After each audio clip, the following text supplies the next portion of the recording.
muy buenos días, muy buenas tardes o quizás muy buenas noches, estimado oyente, según sea la hora y el país donde se encuentre. Este es nuestro característico saludo pastoral para usted.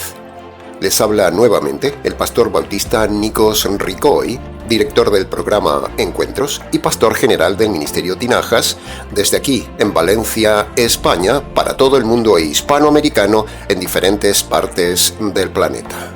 Saludamos como siempre a todos nuestros seguidores y les damos la bienvenida una vez más a nuestro nuevo programa semanal Encuentros.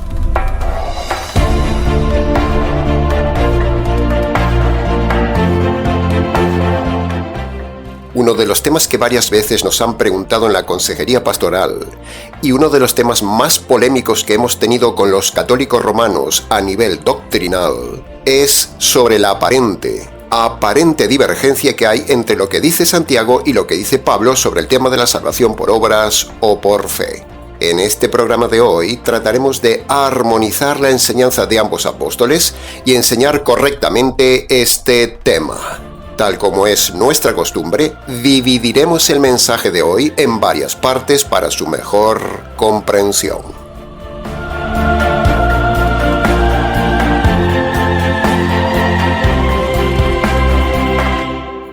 Entremos entonces de lleno en el punto número 1.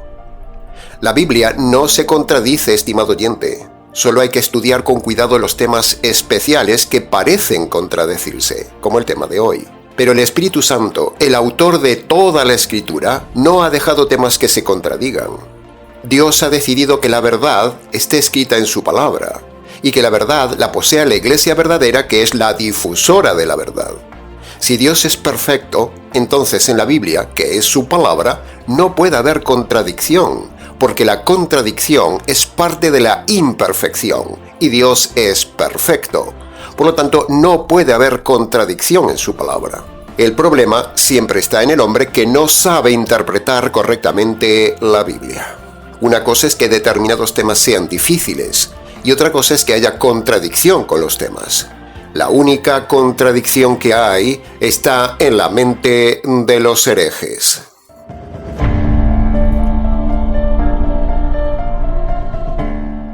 Punto número 2. Para llegar a la correcta interpretación bíblica de un tema sin fallo alguno, necesitamos usar las leyes básicas y universales de la interpretación bíblica.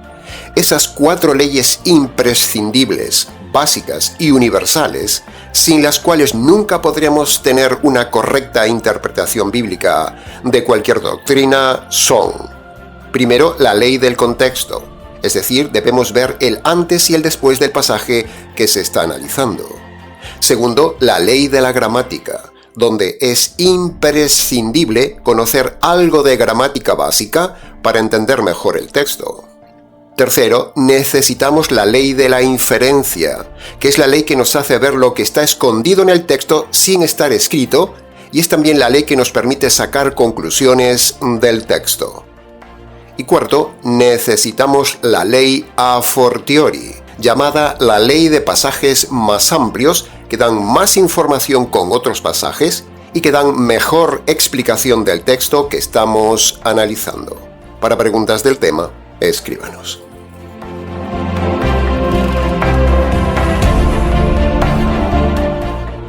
Punto número 3. Cuando uno estudia el texto bíblico, tiene que ser imparcial. No puede inclinarse por empatía por un autor bíblico más que por otro, como en este caso hace la Iglesia Católica, que se inclina por Santiago y desdeña a Pablo. Tampoco se puede ir a estudiar el texto con prejuicio denominacional de alguna iglesia. Y este es el caso precisamente de los teólogos católicos en el texto de hoy en capítulo 2 de Santiago, donde los teólogos católicos prejuiciosamente se inclinan más por Santiago que por Pablo. Los católicos romanos inventaron que la salvación es por obras. Entonces, ellos necesitan encontrar en la palabra de Dios algo rebuscado que aparentemente les respalde su teología errada de salvación por obras. Por eso los católicos escapan de Pablo y se centran en Santiago. Pero, resulta que Santiago tampoco les apoya en su doctrina de salvación por obras, como veremos luego. Tanto los católicos como en general el resto de iglesias cristianas van a la palabra de Dios a forzar la palabra de Dios para que la palabra de Dios diga lo que ellos quieren que diga y que ellos antes habían diseñado como doctrina. ¿Comprende la astucia? Y esto pasa con todas las iglesias, todas hacen lo mismo, van a la Biblia a buscar lo que ellos quieren que diga la Biblia.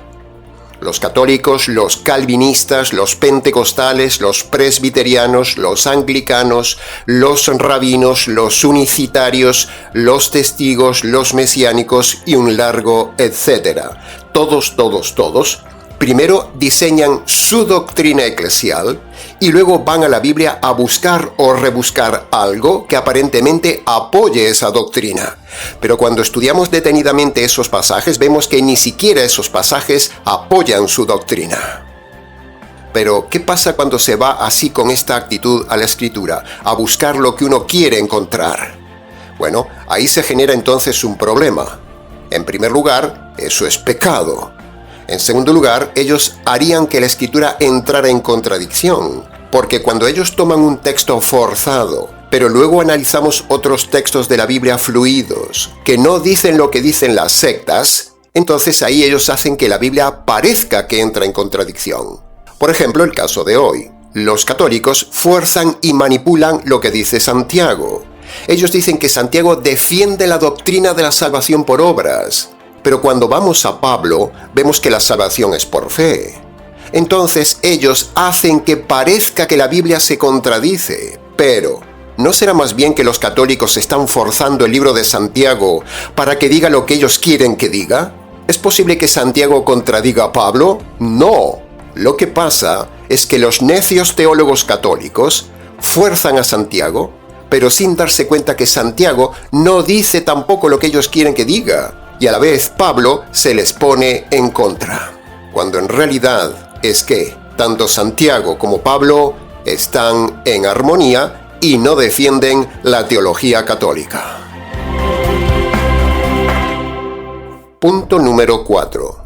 ¿Por qué hay tantas iglesias con diferentes interpretaciones si la Biblia es una sola? Pues precisamente, estimado oyente, por lo que estamos diciendo, porque las sectas van a la Biblia, fuerzan la Biblia para tratar que la Biblia diga lo que ellos quieren que diga la Biblia a su favor.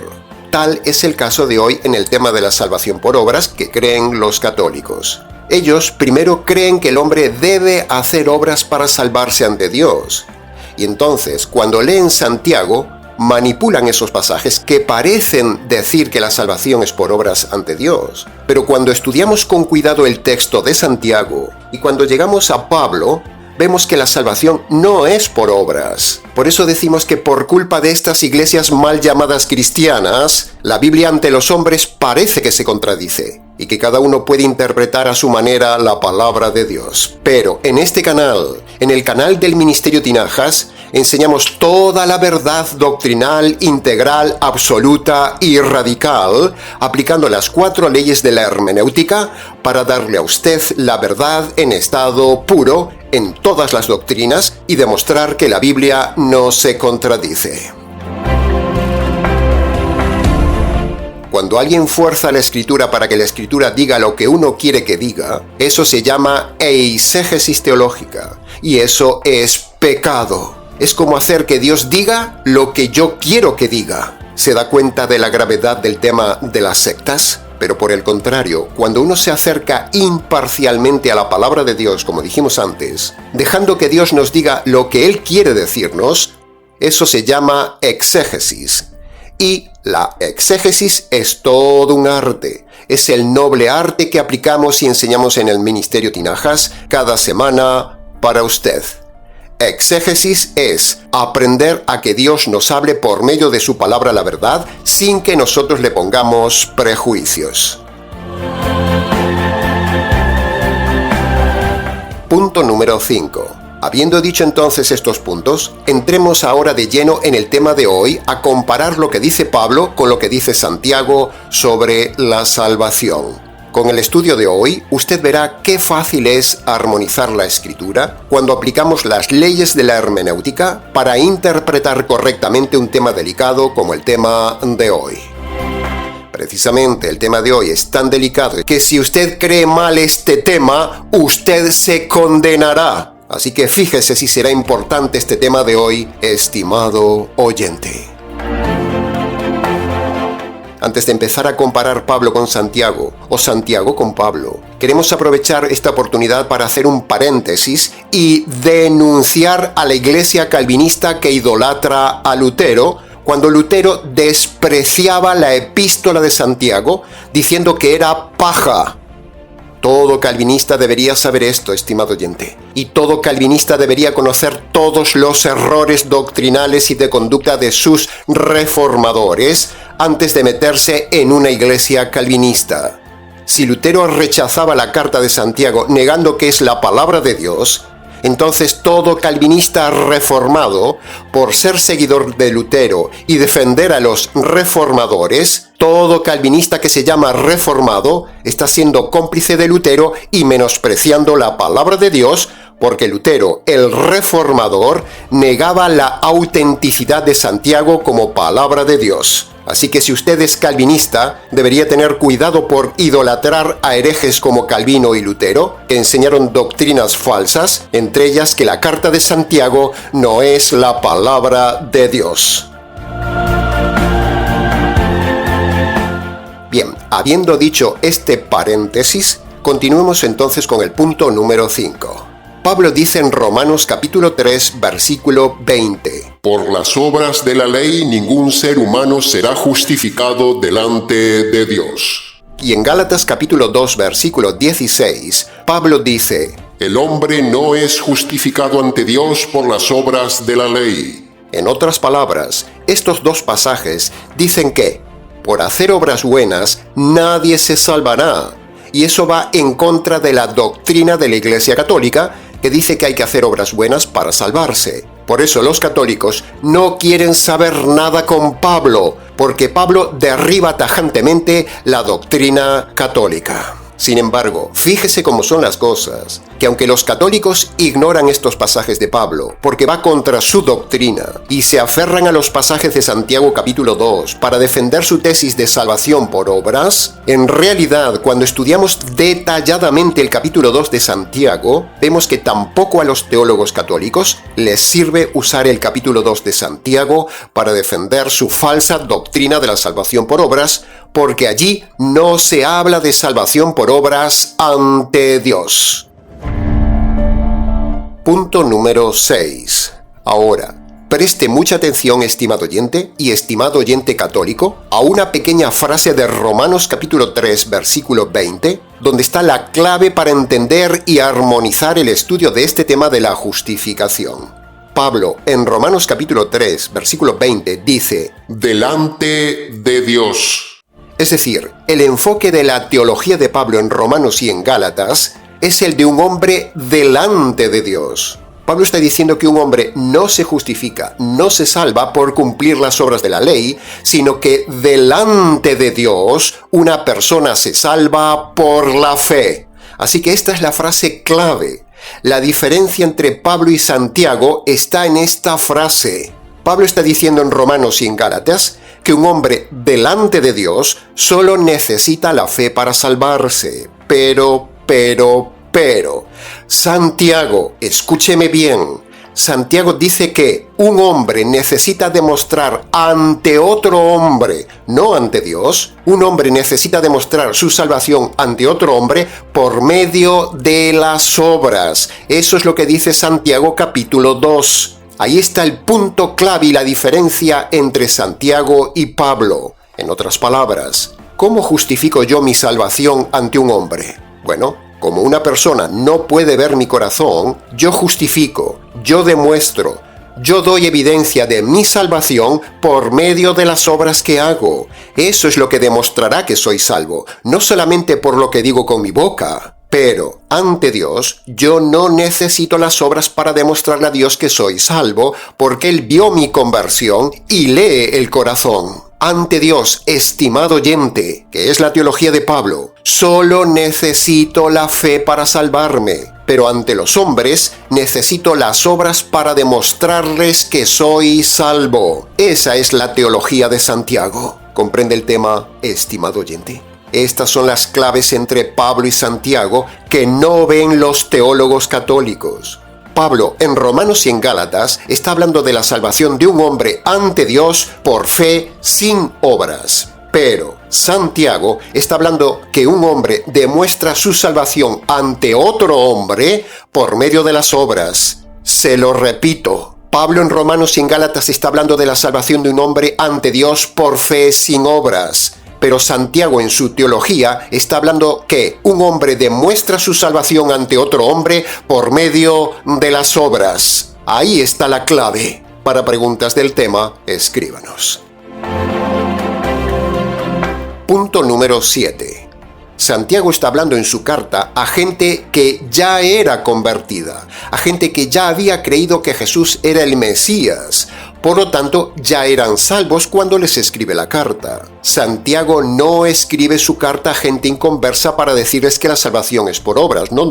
Ese no es el tema de Santiago. Pero eso es lo que creen los católicos romanos. Ahora, por otro lado, aparte de este argumento, aparte de que la carta de Santiago fue escrita para gente que ya estaba convertida, de que la carta era para gente ya salva, hay otro punto importante que tenemos que tener en cuenta en la carta de Santiago y subyace en el texto. Preste atención. Santiago no solo está hablando a gente convertida, sino que también le está hablando a gente convertida pero que era inmadura en su conducta cristiana. ¿Comprende? ¿Eran convertidos? Sí, pero inmaduros también.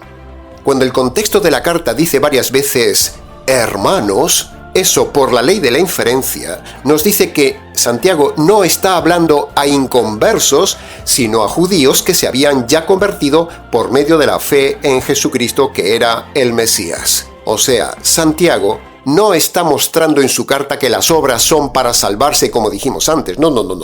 Porque los lectores de la carta, o sea, la iglesia de Santiago, ya todos serán salvos. Por lo tanto, si son salvos, ¿qué sentido tendría que les escribiera una carta diciendo que la salvación es por obras, cuando Santiago les había mostrado que la salvación es por creer en Jesús, el Mesías?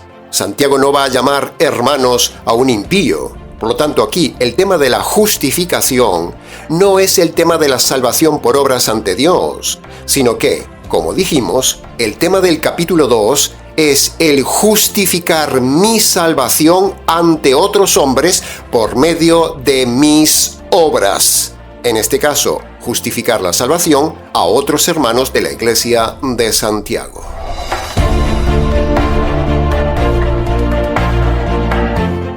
Resulta que en la iglesia de Santiago, por lo que vemos, había unos cuantos hermanos convertidos inmaduros. Eran vagos, pero ambos, maduros e inmaduros, eran convertidos. Entonces los maduros le llaman la atención a los inmaduros y les dicen que su fe parece muerta porque no tienen evidencia de obras. O sea, en Santiago capítulo 2 se está hablando de demostrar con las obras a otra persona que uno es salvo, como ya hemos dicho.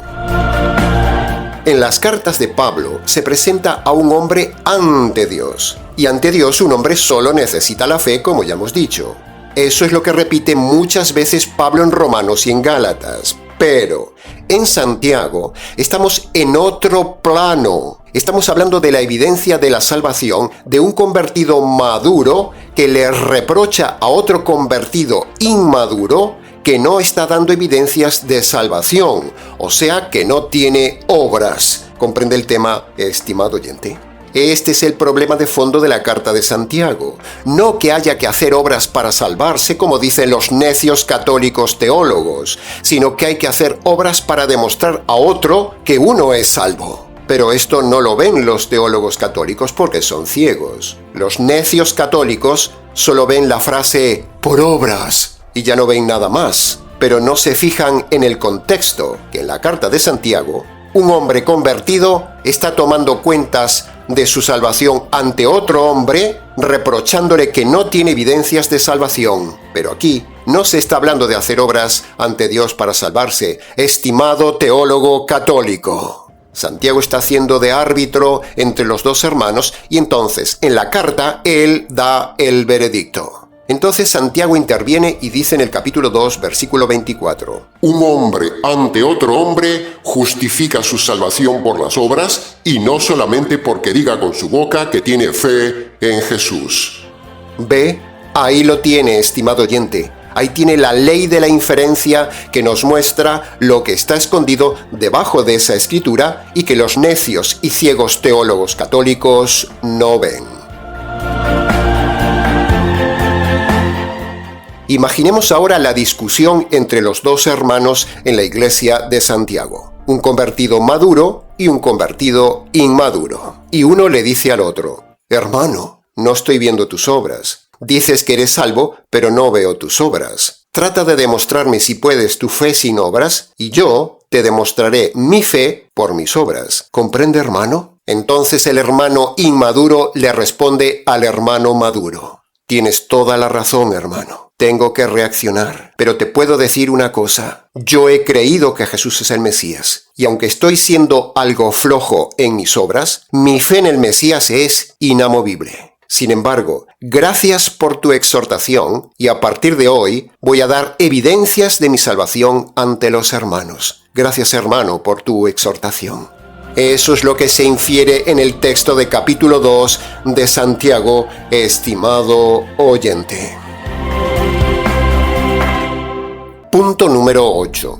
Cuando Santiago en capítulo 2, versículo 21 dice: ¿No fue justificado por las obras nuestro padre Abraham ante nosotros, de que tenía una fe genuina cuando ofreció a su hijo Isaac?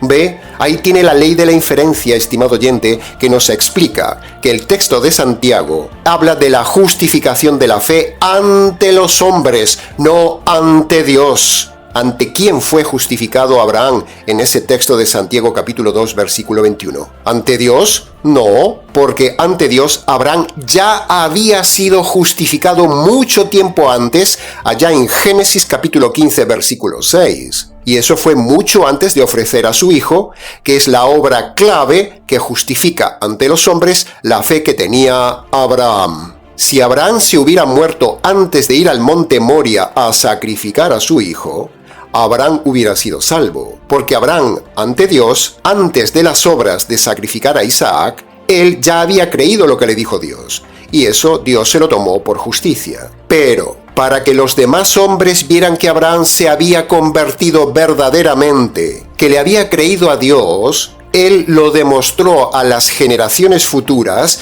por medio de las obras ante los hombres. Por ejemplo, llevando a sacrificar a su hijo. Esa era la obra que demostraba su fe ante los hombres. Por eso Santiago dice que Abraham justificó su fe ante sus patriarcas y ante las generaciones futuras, haciendo la obra de llevar a Isaac al altar del sacrificio. Con esa obra, Abraham justificaba ante los hombres que su fe era genuina. Y eso es lo que demuestra la tesis de Santiago. Un hombre justifica ante otro hombre su fe por medio de las obras. En resumen, Santiago capítulo 2 no está hablando que la salvación es por obras, como dicen los teólogos católicos, sino que está hablando que las evidencias de la salvación de una persona ante los demás hombres se demuestra por obras. Punto. Que conste en acta.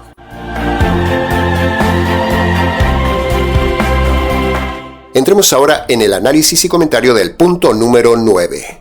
Ahora veamos otro punto importante, estimado oyente, un punto muy importante. Cuando Santiago habla de las obras, no está hablando de las mismas obras que habla el apóstol Pablo en Romanos y en Gálatas. No. Así que aprovechamos entonces para enseñarle a usted que en la Biblia hay 3 grupos de obras, así que preste atención.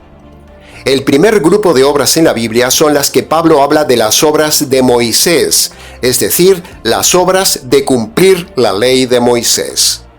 El segundo grupo de obras que habla la Biblia que es diferente del anterior, está en Santiago capítulo 2, donde ahí no se está hablando de las obras de Moisés, no. Ni siquiera se nombran, sino que Santiago está hablando de las obras morales que los apóstoles mandan hacer a los cristianos para demostrar la conversión. Este es el segundo grupo de obras, las morales, que en el día de hoy las tenemos nosotros en el Nuevo Testamento.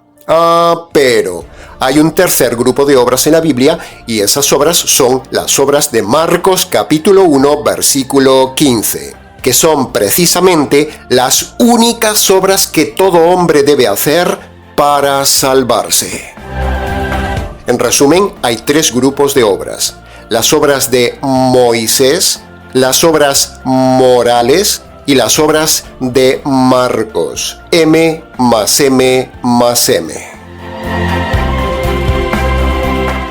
Bien, habiendo demostrado en este mensaje de hoy la verdad teológica del tema, ahora, desde el Ministerio Tinajas, queremos recordarle a usted, estimado oyente, que las únicas obras válidas que un hombre debe hacer obligatoriamente para salvarse son las que Jesús manda en Marcos capítulo 1 versículo 15.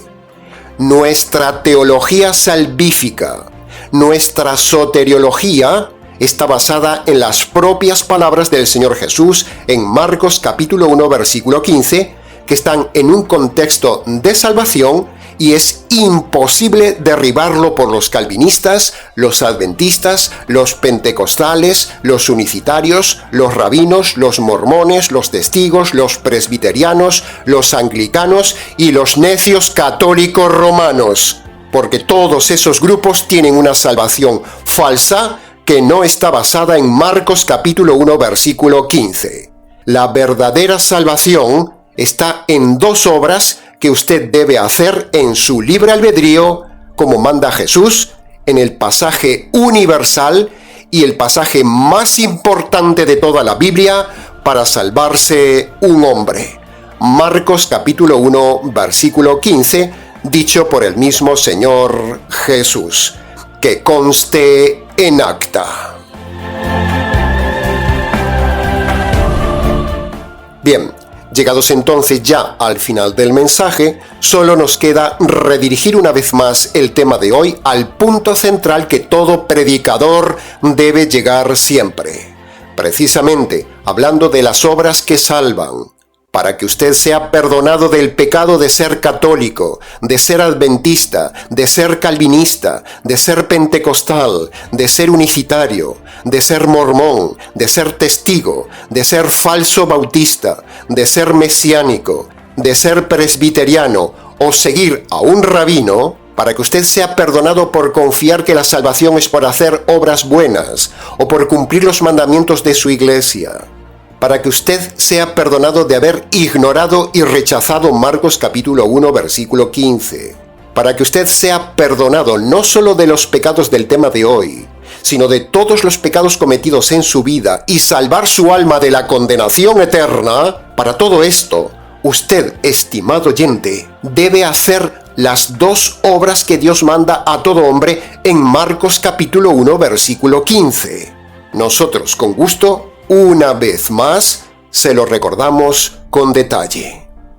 La primera obra que usted debe hacer es el arrepentimiento. Y el arrepentimiento tiene dos partes que usted debe hacer en su libre albedrío. La primera parte del arrepentimiento es que usted debe tomar la decisión de humillarse ante Dios, reconociendo de forma concreta sus pecados pasados. Y la segunda parte del arrepentimiento es que usted en su libre albedrío debe abandonar los pecados que esté cometiendo en el tiempo presente. ¿Puede ver cómo todo esto son obras? Humillarse es una obra, reconocer es una obra y abandonar es una obra. La segunda obra de Marcos capítulo 1 versículo 15 para que usted pueda salvarse es creer el Evangelio. Otro acto del libre albedrío. El Evangelio o noticia es lo que sucedió en la cruz, estimado oyente, donde el Señor Jesús fue muerto a manos del Padre para recibir el Señor la justicia que usted merece recibir por sus pecados. Esa justicia descargada sobre el Señor Jesús es el Evangelio. Ahora, no solo usted tiene que razonar mentalmente esto que sucedió en la cruz, sino que usted ahora debe hacer algo más. Usted debe apropiarse, agarrarse, apoderarse por la fe de esa justicia caída en la cruz sobre el Señor Jesús y hacerla suya. Cuando usted estira su mano de fe hacia el Calvario para hacer suya esa justicia caída sobre el Señor Jesús, esa obra es creer el Evangelio. La segunda obra que usted tiene que hacer para salvarse. La salvación es por obras, estimado oyente. Sí, ha oído bien. La salvación es por obras, pero no por cualquier obra, sino por las dos obras de Marcos capítulo 1, versículo 15. Por lo tanto, le invitamos, estimado oyente, a que vaya a su habitación y allí, en el silencio de ese lugar, hablándole a Dios en sus palabras, obedezca las dos obras que manda el Señor Jesús a hacer en Marcos capítulo 1, versículo 15. Este es el verdadero método de la verdadera salvación. Cualquier otro método que enseñan en todas las demás iglesias de hoy es falso, que conste en acta. Bien, se nos ha ido el tiempo una vez más, estimado oyente. Mucho más se pudo haber dicho del tema, pero con lo dicho fue suficiente para su reflexión. Para preguntas del tema, si quiere, escríbanos. ministeriotinajas@gmx.es. Ahora, antes de terminar, queremos pedirle, queremos invitarle, queremos animarle a que nos ayude voluntariamente para que podamos seguir difundiendo la verdad. Abajo en la descripción del vídeo tiene las diferentes formas de envío. Muchas gracias anticipadas. Nada más por hoy, estimado oyente. ¿Les ha compartido la verdad, solo la verdad y nada más que la verdad del tema, como hacemos siempre? ¿Quién les habla? El pastor y expositor bíblico Nikos Ricoy, desde aquí, en Valencia, España, para todos los oyentes hispanoamericanos en diferentes partes del planeta. Será entonces con el gusto de siempre, hasta nuestro próximo mensaje, aquí en nuestro habitual programa semanal Encuentros.